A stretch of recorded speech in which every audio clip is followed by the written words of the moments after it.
Hi friends, நான் Lakshmi. Welcome back to my channel. இன்றைக்கி நம்ம பன்னீர் பட்டர் மசாலா தான் பண்ண போகிறோம். இது அப்படியே ஹோட்டல் சுவையில் வீட்டில் இருக்க பொருளை வச்சு எப்படி ரெடி பண்ணலான்னு பார்க்கலாம். எப்படி செய்யலான்னு பார்க்குறதுக்கு முன்னாடி நம்மளோட KHQT சேனல் ரெசிபி சப்ஸ்கிரைப் பண்ணிக்கோங்க. பக்கத்தில் பெல் ஐக்கானையும் கிளிக் பண்ணிக்கோங்க.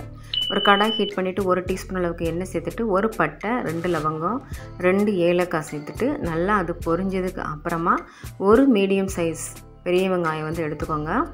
எடுத்துட்டு அதையும் நீளவாக்கில் நறுக்கிட்டு ஆட் பண்ணிக்கலாம். ஏன்னா இதை நம்ம அரைச்சி தான் எடுக்க போகிறோம். அதனால் பொடியாக அரிஞ்சு சேர்க்கணுன்ற அவசியம் கிடையாது. 4 பல் பூண்டு, ஒரு சின்ன துண்டு வந்து இஞ்சி சேர்த்துக்கோங்க. இஞ்சி பூண்டு விழுதாக கூட நீங்கள் ஆட் பண்ணிக்கலாம். இப்போ இதை நல்லா வதக்கிக்கோங்க. 2 பச்சை மிளகா வந்து ஆட் பண்ணிக்கலாம். காரத்துக்கு தகுந்த மாதிரி இது மிதமான காரமாக இருக்கும். உங்களுக்கு காரம் இன்னும் கொஞ்சம் வேணும்னா இன்னும் ஒரு பச்சை மிளகா கூட சேர்த்துக்கலாம். 2 தக்காளி பழம் சேர்த்துக்கோங்க. நல்ல பெரிய சைஸ் தக்காளி பழம் நல்லா சேர்த்து இதையும் வந்து வதக்கிக்கிற போகிறோம். நல்லா கம்ப்ளீட்டாக வதங்கணும், பச்சை வாசனை போயிடணும். ஏன்னா நம்ம இதை தான் இந்த கிரேவிக்கு வந்து ஆட் பண்ண போகிறோம் அரைச்சிட்டு. அதனால் நல்லா வதக்கிடுங்க.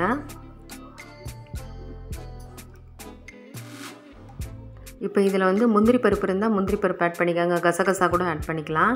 நான் வந்து பொட்டுக்கடலை ஆட் பண்ணியிருக்கேன். ஒரு கையளவு பொட்டுக்கடலை சேர்த்து நல்லா வதக்கிட்டு இதை ஒரு ஓரமாக வச்சுட்டு ஆற வச்சுட்டு அரைச்சிட்டு வந்துடலாம். இப்போ வந்து இன்னொரு கடாய் ஹீட் பண்ணிவிட்டு ஒரு 2 டேபிள் ஸ்பூன் அளவுக்கு எண்ணெய் சேர்த்துட்டு 150 கிராம் அளவுக்கு பன்னீர் சேர்த்து நல்லா ஃப்ரை பண்ணிக்கோங்க. கலர் வந்து சேஞ்ச் ஆகணும். நல்லா கலர் சேஞ்ச் ஆனால் தான் அப்படியே அந்த ஹோட்டல் சுவை வந்து நமக்கு கிடைக்கும். அந்த பன்னீரும் பார்த்திங்கன்னா நல்லா சாஃப்டாக இருக்கும். நல்லா கலர் இந்த மாதிரி சேஞ்ச் ஆனதுக்கு அப்புறமா அடுப்பை ஆஃப் பண்ணிவிட்டு இதை எடுத்துடலாம். இப்போ இன்னொரு கடாய் ஹீட் பண்ணிவிட்டு 2 டேபிள் ஸ்பூன் அளவுக்கு பட்டர் சேர்த்துக்கோங்க. நெய் கூட சேர்த்துக்கலாம், அதுவும் நல்லா தான் இருக்கும். ஒரு பிரிஞ்சி இலை சேர்த்துக்கோங்க. அரைச்சி எடுத்துகிட்டு வந்து விழுதை வந்து ஆட் பண்ணிடலாம். இதை வந்து அப்படியே ஒரு 2 நிமிஷம் வதக்கி கொடுங்க. வதக்கி கொடுக்கும்போது எண்ணெய் வந்து ஓரத்துலலாம் சுற்றி பிரிஞ்சு வரும். அந்த ஸ்டேஜில் வந்து நீங்கள் வந்து மசாலா தூள் ஆட் பண்ணிக்கோங்க.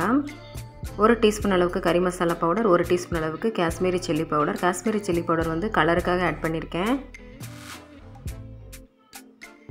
நல்லா இதையும் நல்லா கலந்து விட்டுக்கோங்க. தண்ணி வந்து நிறைய ஆட் பண்ண வேணாம். 1 டீஸ்பூன் அளவுக்கு சுகர் சேர்த்துக்கோங்க. சுகர் சேர்த்தா தான் உண்மையிலே அந்த ஹோட்டல் சுவையோட அப்படியே கிடைக்கும். தண்ணி இதுக்கு வந்து நிறைய ஊற்றினீங்கன்னா நல்லா இருக்காது. கொஞ்சம் கெட்டியாக இருந்தால் தான் நல்லாயிருக்கும். அதனால் மிதமான அளவுக்கு தண்ணி சேர்த்துக்கோங்க. இப்போ உப்பு வந்து தேவையான அளவு சேர்த்துடலாம். சேர்த்துட்டு இதையும் நல்லா கலந்து விடுங்க. நல்லா மிக்ஸ் பண்ணிக்கோங்க.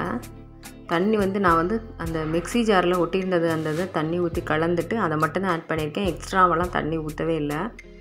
அந்த தண்ணியே நமக்கு போதும். சப்பாத்திக்கோ பூரிக்கோ நானுக்கோ வச்சு சாப்பிட்றதுக்கு இந்த கன்சிஸ்டன்சியில் இருந்தால் தான் நல்லாயிருக்கும்.